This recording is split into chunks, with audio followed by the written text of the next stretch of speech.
Spring is just around the corner, Chamber members. I'm your host, Ashley Jones, Communications Director here at the Calhoun County Erie Chamber and Visitor Center. Thank you for joining me for the Chamber's official podcast, where I'll be bringing you news you can use for your organization, Chamber event info and updates, as well as a local guest sharing what they do best to help connect you to our community. We've got updates from the U.S. Chamber of Commerce, as well as information on some upcoming events at the Chamber. Be sure to stay until the end for my interview with Kyle Bryan, Martha Hope's Program Director at the United Way of East Central Alabama, and learn how this nonprofit is paving the way to housing stability for those in need in our community.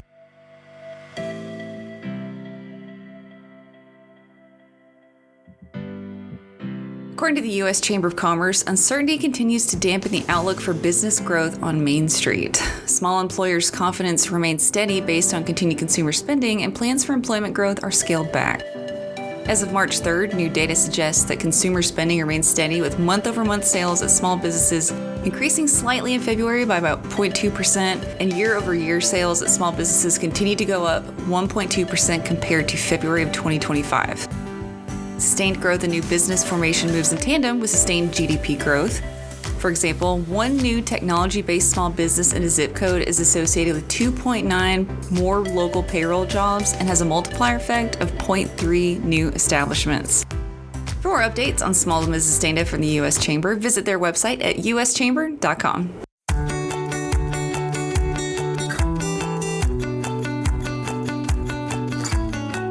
Daylight savings this weekend has brought longer days back to us Chamber members. Just means more time to be out and about with the Chamber before the end of your busy day. Chamber Book Club is currently reading Rules of Resilience by Valerie Burton, a professional development book outlining 10 practical rules for building resilience, drawing on positive psychology to help readers overcome obstacles and achieve goals. Now's a great time to join us and get to know some of your fellow Chamber members, so buy your copy today. We meet every other Tuesday at the Chamber from 8 a.m. to 9 a.m., with our next two meetings being held on March 17th and the 31st. The Small Business Awards will be here soon, Chamber members, with more info to come in the next few weeks. Got a small business in mind to nominate? Nominations will open at the end of this month, so start thinking of a fellow Chamber member you'd like to recognize. To register for any of these events or for more information on our upcoming events this year, please visit our event calendar at calhounchamber.com. And without further ado, please join me in welcoming today's guest, Kyle Bryan. So Kyle, good morning and welcome. Good morning. So yeah, for our Chamber folks that may not know you, let us know, who is Kyle Bryan? What are some of your hobbies? What do you do in the community? All that good stuff. Well, obviously, what you said, my primary role is the program director here at Martha's Hope. But, I also have a side hustle. My side hustle is I'm also the associate pastor at Anniston First United Methodist Church, about 15 hours a week. And then, I have two kids, 10 and 4, and then a wife who is an elementary librarian at Sachs Elementary. And then love to run. That's my favorite hobby. Running, as well as doing some renovation projects. My wife and I, we love doing remodeling and things like that. I think we've remodeled about every single house that we've lived in. And so when we have time, we love to do that. So yeah, make it your own, right? Give it some personal charm. Absolutely. Well, great deal. So some of our folks, I'm sure, are aware of United Way and the awesome work that you do, especially the Days of Action. That's always been my favorite thing that y'all have done. What is it, 10,000 meals at least? At least, yeah. Mm-hmm. I think it was. It may have been more than that, but I can't remember. I'm sure it's grown since even I've done it in the past couple years. Yeah. I know it may have been 50.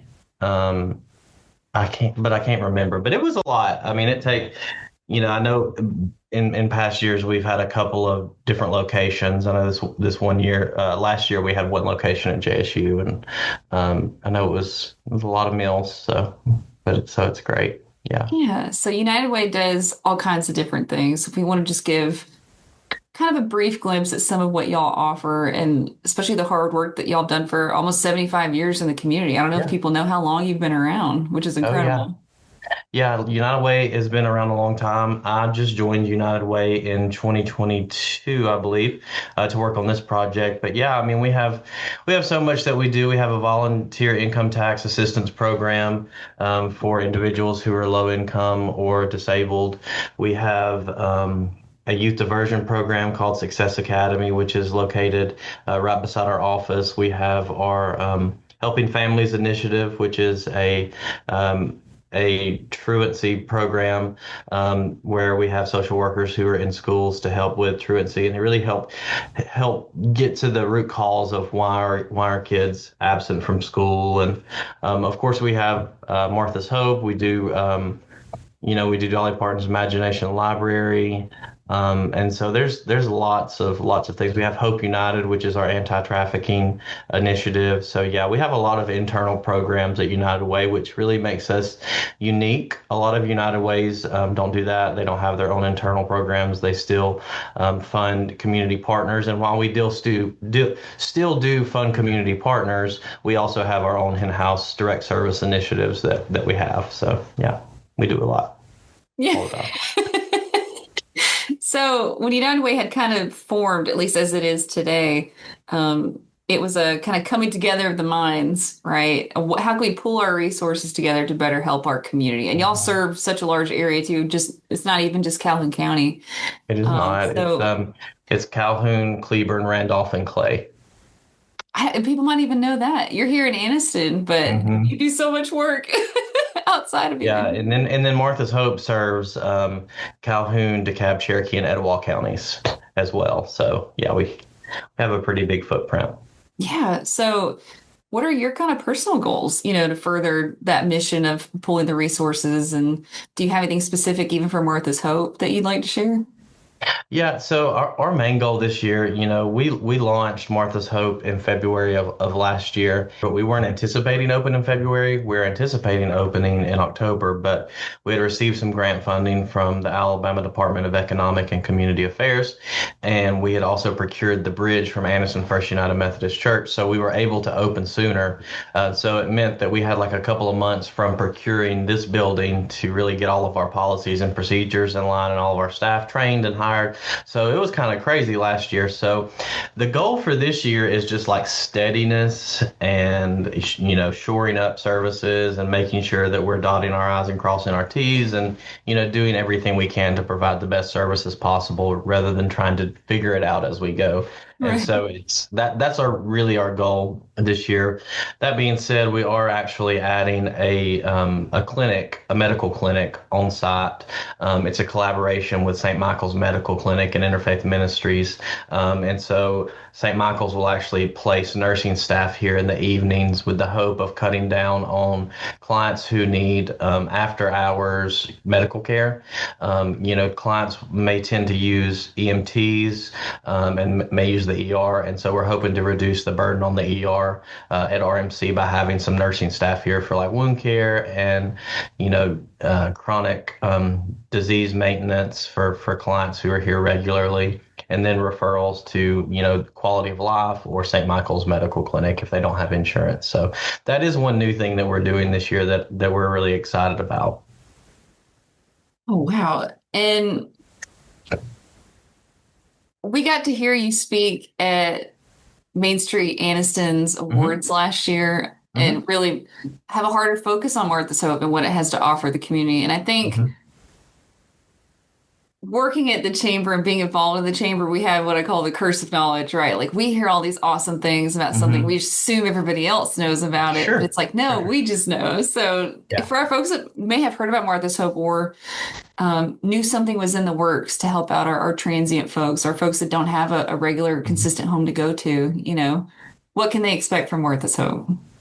Yeah, so Martha's Hope, so we're a low barrier emergency shelter. We primarily serve Calhoun County, but we do receive referrals from other counties, Calhoun, Etowah, and DeKalb. We don't see a ton of people from those counties, but we do take referrals from them because our funding mandates that we do. And so we're low barrier shelter. We serve 56 individuals on any given night. And so we serve 44 men and women. And then we actually have 3 family units that serve families who are experiencing homelessness. We provide meals in the evening, meals in the morning.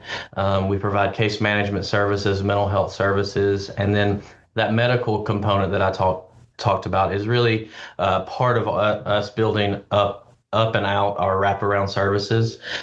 So we also have enrichment classes.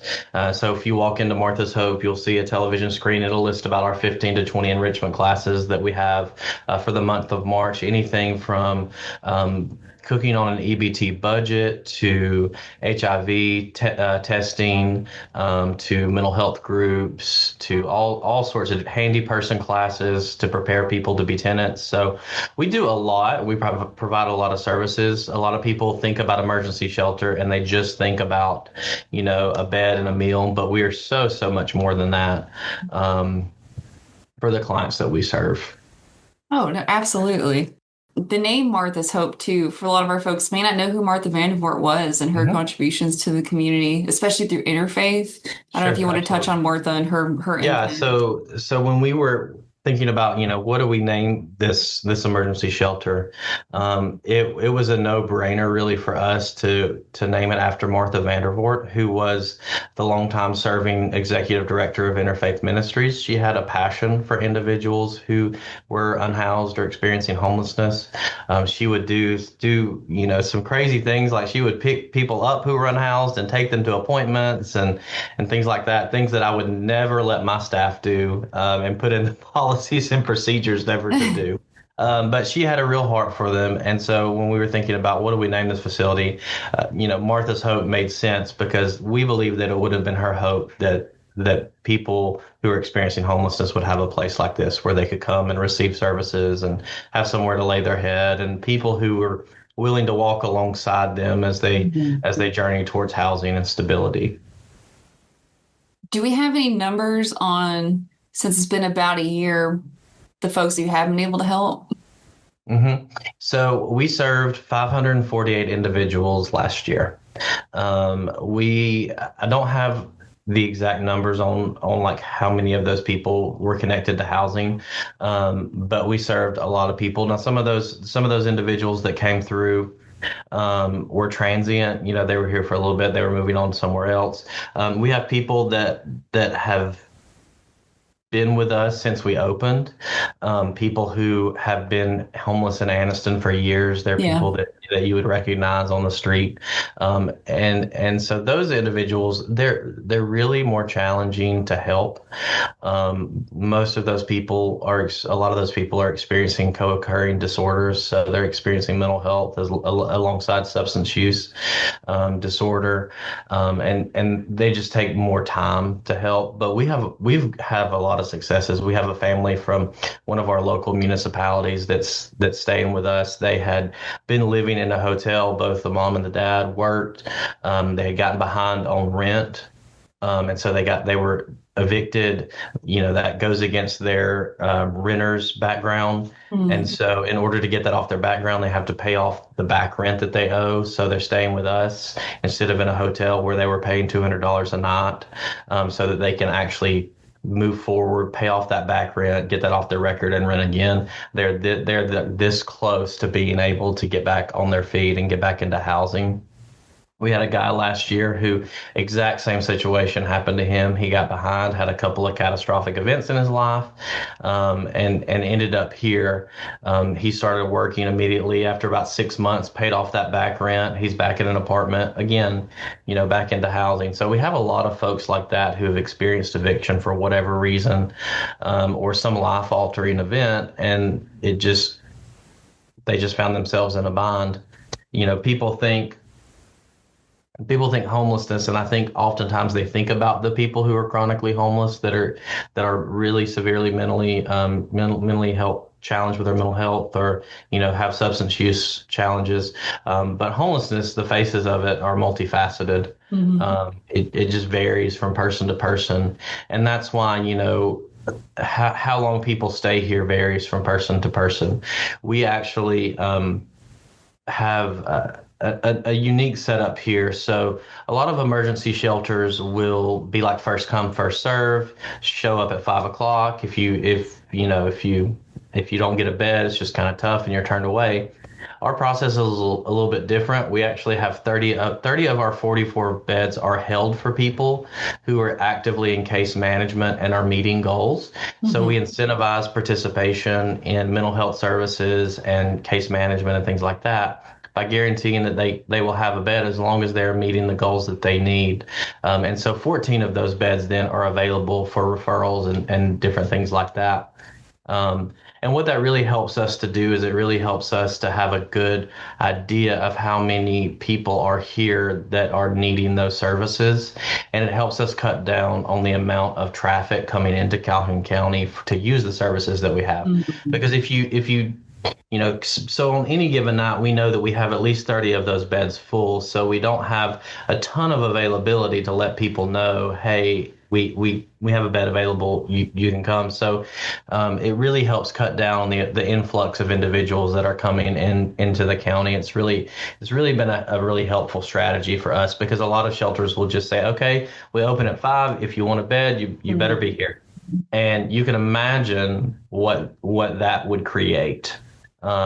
If you just told everybody, y'all come on now. It's a free for all. Yeah. It's like a free for all. And so you end up collecting a lot of people that way. And we don't want to do that because it's not to touch on local business. It's not good for local businesses. It's not good for the other services that are in the county to have such an influx of individuals who need those services. And so it puts a strain on the police when you do that. It puts a strain on the medical facilities. So adopting that strategy was very intentional because it gives us greater control over how many people are coming to utilize this particular service that we have. If that makes any sense. I think you're totally right to your point that it is multifaceted. I think probably a majority of people in our community are a paycheck away from having some sort of catastrophic, absolutely quality of life failure, just like you talked about. So having Martha's Hope be able to help them transition back from eviction, I think is incredible. At United Way, we're beginning to talk about a demographic called Alice, and Shannon Jenkins, who's the CEO, talks about it much better than I can. But there's an entire demographic of people in the country and in our state that live above the poverty threshold, but based on what the cost of basic needs are in a community, cannot afford those basic needs. And so the language that we use to talk about them is ALICE. It stands for Asset Limited, Income Constrained, and Employed. These are people who are your essential service workers. They're doing their best, but like you said, they are one car repair away, or one missed rent payment away, or one washer breaking down away from really being in a catastrophic situation where they need my services. And so we're really working, and we're beginning to work to raise awareness about that and education on that demographic. So we've heard some of these wonderful things about United Way, what's going on with Martha's Hope. Is there a way that you're seeking that the community can give back? Do you need volunteers for anything? Can they donate their time, maybe monetarily? What can they do? What do you need? Yeah, of course, we always need monetary donations. What nonprofit doesn't, right? But we always need, there are specific supplies that we always need that help reduce the cost of our overhead expenses here. So and then these items are going to sound crazy, but we go through a ton of coffee every day. Sugar, we always need sugar for coffee.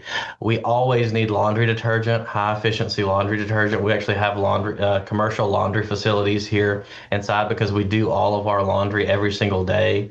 That's 56 sheets, 56 blankets, 56 pillowcases every single day. So everybody has fresh linens. Some of our client volunteers do that for us that are staying here. So we always need laundry detergent. Laundry detergent is so expensive. We actually buy it in 5-gallon buckets. So anytime we can get donations of laundry detergent is helpful. Staple pantry items are helpful. Flour, butter, milk, eggs, things like that. We're open 24/7. People can drop things like that off any time before 10 o'clock, and we have staff here. Overnight, we have security here, so we don't have staff here, but we do have a security company that's here. And so people can drop things off anytime, and we're here. Those are helpful. We don't take a lot of clothing donations. A lot of people will think clothing is really helpful, but we have been inundated with clothing donations, so we've suspended those for now. As the weather gets warmer, we'll probably take some more clothing donations to have season appropriate wear for folks. But yeah, I mean, we also need volunteers all the time. I mean, last year we engaged about 10,000 volunteers in the community from February to December. We need people to, help us answer the phone because our phone rings off the hook with people needing services, folks to help with laundry, folks to just come in and help do deep cleaning because we clean every day. Our clients are really great about helping us clean. They don't have to clean, but they want to give back most days. And so they'll help and stay and clean before they go about their day if they're not working or something like that. And so, yeah, volunteers, we're completely dependent on volunteer groups for all of our meals except for breakfast. So like every evening meal, the meals that we provide on the weekends at lunch, during our day room, when we're open, completely dependent on volunteer groups, church groups, civic groups to come in and do that. You always know, unless it's a cold weather night and we're a warming station, you always know you only have to feed 56 people, so you can prepare accordingly, and so that's helpful for people, I think. It's always nice to have a stable number. Yes, it is. Yes, it is. Well, Kyle, I just want to say thank you for all the hard work that you and your staff do. I know, like I said, it was awesome getting to hear about you from your panel at the Business Awards last year. Because, like I said, if we don't tell people about it, they don't know. You don't know what you don't know. That's right. Yeah. We love what we do. I have a really good staff. They're dedicated. They're all passionate about the demographic that we work with. They're here because they want to be here, and it makes a difference in how they treat and interact with the clients that we serve. And so I couldn't do what we do without them. There's no way. They're awesome. Is there anything else you'd like to tell to our chamber members before we go? I don't think so. I would say, if we can ever be a resource to any chamber members, if you ever encounter someone who's experiencing homelessness, call 211, connect them to us. That's the best way. 211 is going to immediately connect them to us. And if we have availability, we will get them in. We actually have somebody now on staff who does street outreach. So if we can dispatch somebody to help you at your local business, if you're interacting with somebody who's unhoused and maybe you're having some challenges, our mental health provider actually will go out and do that. And so she'll triage those situations and connect individuals to the services that they need. We want to be good partners to our business community. I'm keenly aware of where we're located. We are uniquely located at the intersection of the social service area and many of our Main Street businesses. And so we're committed to being good partners in as much as we can. We can't control everybody's behavior. Right. I would love to. I would love to be able to control people's behavior, and say, don't do that. Please stop it. But that's just not the case all the time. And so anytime we can help and be a helping hand, we're happy to do that. Well, all right. You heard it here, folks. If you want to get involved with United Way, I will have all that information in the description for the episode. And if you need anything for United Way, call 211. Absolutely. That's it for this week's episode of the In Tune with Calhoun podcast. Again, I'm your host, Ashley Jones, at the Calhoun County Area Chamber Visitor Center. If you're not already, be sure to follow us on social media with the links in the description. If you have any questions, just give me an email at ashleyj@calhounchamber.com. Be sure to subscribe to the podcast through Spotify or Apple Podcasts, or even directly at acast.com. That's acast.com. I hope you have a great week, and we will see you at the chamber.